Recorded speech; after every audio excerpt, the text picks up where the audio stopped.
Hello friends, आज के इस वीडियो में हम क्लास 10th के साइंस का एक इंपॉर्टेंट क्वेश्चंस को देखेंगे जो हमारे बोर्ड एग्जाम के लिए बहुत ही इंपॉर्टेंट है।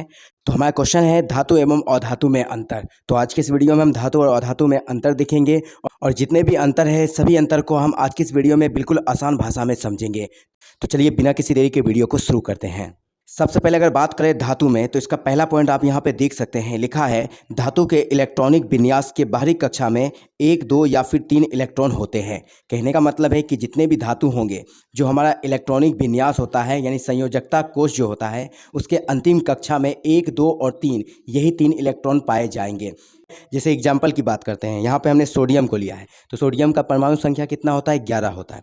तो अगर इसकी इलेक्ट्रॉनिक विन्यास की बात करें तो पहला कक्षा में 2 इलेक्ट्रॉन आएगा, दूसरा में 8 आएगा और तीसरा में कितना बच जाएगा? 1 बच जाएगा। तो इसका मतलब ये क्या है? एक धातु है। दूसरा एग्जाम्पल है मैग्नीशियम। तो मैग्नीशियम का परमाणु संख्या 12 होता है। तो अगर इसका इलेक्ट्रॉनिक विन्यास की बात करें तो पहला कक्ष में 2 होगा इलेक्ट्रॉन, दूसरे कक्ष में 8, तो 8 2 10 हो जाएगा और तीसरा कक्ष जो है लास्ट कक्ष, उसमें 2 बचेगा। तो इसका मतलब क्या है? ये भी क्या है? एक धातु है। इसी तरह कोई सा भी एल्युमिनियम की बात करेंगे तो परमाणु संख्या 13 होता है। पहला कक्ष में 2 आएगा, दूसरा कक्ष में 8 और तीसरा में क्या बचेगा? 3 बचेगा। तो इसका मतलब ये भी क्या है? एक धातु है। इसी तरह अधातु की बात करें तो अधातुओं के बाहरी कक्षा में 5, 6, 7 इलेक्ट्रॉन होते हैं। जैसे यहाँ पे हमने नाइट्रोजन लिया, तो नाइट्रोजन का परमाणु संख्या कितना होता है? 7 होता है। तो पहले कक्षा में कितना इलेक्ट्रॉन हो जाएगा? 2 और लास्ट कक्षा में कितना बचेगा? 5 बचेगा। तो इसका मतलब ये क्या है? अधातु है। इसी तरह ऑक्सीजन की बात करेंगे, ऑक्सीजन के पहले कक्षा में इलेक्ट्रॉन की संख्या 2, बचेगा कितना? 6। तो ये भी क्या हो जाएगा? हमारा अधातु। तो कहने का मतलब है कि बाहरी कक्षा में अगर 1, 2, 3 इलेक्ट्रॉन बचेगा तो इसका मतलब ये धातु होगा, और जिसमें 5, 6, 7 बचेगा वो क्या हो जाएगा? अधातु। और साथ ही साथ आपको याद रखना है, अगर बाहरी कक्षा में 4 इलेक्ट्रॉन पाए जाएंगे तो इसका मतलब ये उपधातु होगा। लेकिन आपको याद रखना है, कार्बन हमारा जो है इसका परमाणु संख्या 6 होता है। पहले कक्ष में 2 इलेक्ट्रॉन होगा और दूसरे कक्ष में 4 इलेक्ट्रॉन होगा। तो इसका मतलब इसे तो उपधातु होना चाहिए था, लेकिन ऐसा नहीं है। ये एक अधातु है जिसे अपवाद के रूप में रखा गया है। तो आपको याद रखना है कार्बन भी एक अधातु है। अब बात करते हैं इसके सेकंड गुण का। धातु में बात करते हैं कि विद्युत धनात्मक गुण पाए जाते हैं। कहने का मतलब है इलेक्ट्रॉन को त्याग कर धनायन बनाता है। जितने भी धातु है वो सब इलेक्ट्रॉन को त्यागते हैं, इसीलिए उस पर प्लस चार्ज होता है। और अधातु में क्या होता है? विद्युत ऋणात्मक गुण होता है। ये क्या करते हैं? इलेक्ट्रॉन को ग्रहण करके ऋणायन बनाते हैं, यानी कि अधातु जितने भी है उस पर माइनस का चार्ज होता है। तीसरा धातु में जो गुण है वो होता है औघात वर्धनीयता, यानी कि ये औघात वर्धनीय होते हैं। औघात वर्धनीय का मतलब क्या होता है कि धातु को हम पीट पीट के चादर बना सकते हैं, यानी कि उसका चौड़ाई लंबाई आकार को चेंज कर सकते हैं पीट पीट के। जबकि अधातु क्या होते हैं? भंगुर होते हैं। भंगुर का मतलब उसे पीटने पे वो फूट जाता है, टुकड़े टुकड़े में हो जाता है। जैसे आप कार्बन को देख सकते हैं, कोयला को, इसी तरह सल्फर हो जाएगा, फास्फोरस हो जाएगा। तो ये सब क्या है? भंगुर होते हैं। तो आपको याद रखना है कि धातु जो होते हैं औघात वर्धनीय होते हैं और अधातु जो होते हैं वो भंगुर होते हैं। नेक्स्ट पॉइंट देखिए, धातु में क्या होता है? तन्यता पाया जाता है, यानी कि धातुएं जो होते हैं वो तन्य होते हैं। तन्यता का मतलब क्या होता है कि धातु को हम पीट पीट के तार का आकार दे सकते हैं, यानी कि धातु से हम तार बना सकते हैं। जबकि अधातु जो होते हैं वो तन्य नहीं होते हैं। इसमें कोई आपको दिक्कत नहीं है। और आपको एक पॉइंट याद रखना है, सबसे ज़्यादा जो तन्यता होता है वो सोना में होता है, यानी कि सोना का तन्यता जो है सबसे ज़्यादा होता है। 1 ग्राम को आप पीट पीट के 2 किलोमीटर तार बना सकते हैं। नेक्स्ट पॉइंट है, इसका द्रव्यनांक और क्वथनांक उच्च होता है। किसका? धातु का। जबकि इसका निम्न होता है। किसका? अधातु का।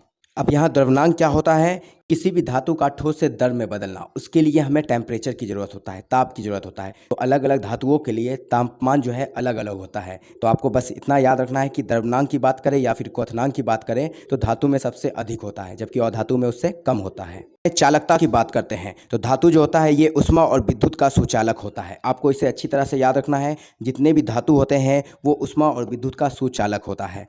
कहने का मतलब है, अगर हम लोहा की बात करें या फिर कॉपर की बात करें तो इन सब में जो विद्युत धारा है वो प्रवाहित हो जाती है, एक जगह से दूसरी जगह तक जा सकती है। इसी तरह ऊष्मा का सुचालक कैसे है? किसी एक लोहे के रॉड को आप गर्म करिए, तो जब उसको आप गर्म करिएगा तो उसका एक छोर गर्म होने के साथ साथ पूरा छोर क्या होगा? गर्म हो जाएगा, यानी कि पूरा लोहा गर्म हो सकता है। तो आपको याद रखना है कि अधातु जो होता है ऊष्मा और विद्युत का कुचालक होता है।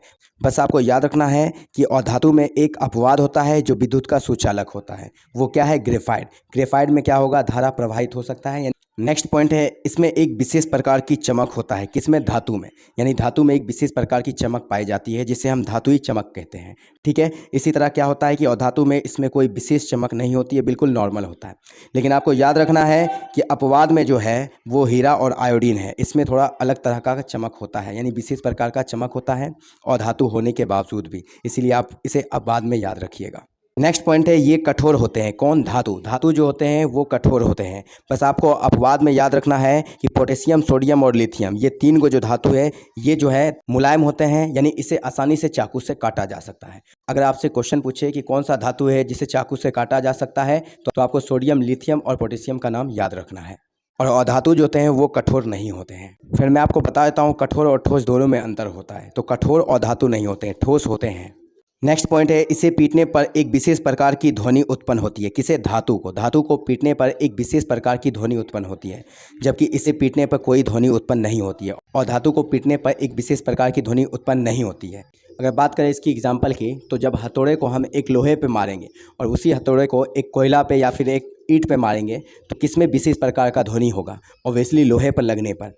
तो आपको याद रखना है कि धातु को जब हम पीटेंगे तो उसमें एक विशेष प्रकार की ध्वनि उत्पन्न होती है, जबकि अधातु में उस तरह का विशेष प्रकार का ध्वनि नहीं होता है। इसका लास्ट अंतर आपको याद रखना है, ये सामान्यतः ठोस होता है। कौन? धातु। लेकिन अपवाद में आपको याद रखना है पारा यानी मरकरी जो है वो द्रव अवस्था में पाया जाता है, जबकि अधातु जो है ठोस और गैस अवस्था में पाया जाता है। लेकिन इसका भी अपवाद है ब्रोमीन। ब्रोमीन जो है वो द्रव अवस्था में पाया जाता है। तो ये हमारे 10 अंतर थे, लेकिन एग्जाम में आपको सिर्फ 5 ही लिखना है, तो इसे आपको अच्छी तरह से प्रिपरेशन कर लेना है। तो उम्मीद करता हूँ ये वीडियो आपको अच्छी लगी हो। मिलते हैं हम अपनी अगली वीडियो में। Till then take care.